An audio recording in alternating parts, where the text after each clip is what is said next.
In this video, I'm going to show you how you can stop Steam from running or launching automatically whenever your computer opens. So this is a problem that I've been experiencing ever since I installed Steam program on my computer, and it is pretty much simple to go ahead and stop this. If you find this video helpful, I kindly request that you support me by liking the video and also by subscribing to my channel.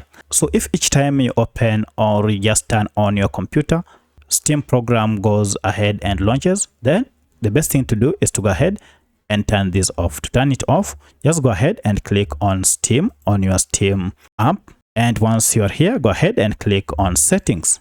Now this will go ahead and open the settings dialog, and we have quite a number of options here.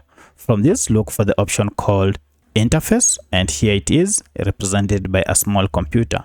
If you click on it, you will be able to see down here under startup location, down below it, you can see we have run Steam when my computer opens. As you can see, it is currently turned on, and that's why each and every time you open or you start your computer, Steam also launches automatically.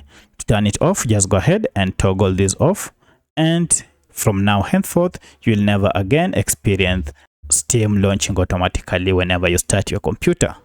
So that's how you can stop Steam from launching automatically whenever you open your computer. If you have any other question, kindly let me know in the comment section. Otherwise, if this video is helpful, please like it and also subscribe to my channel. Thanks for watching, and let's meet in the next video.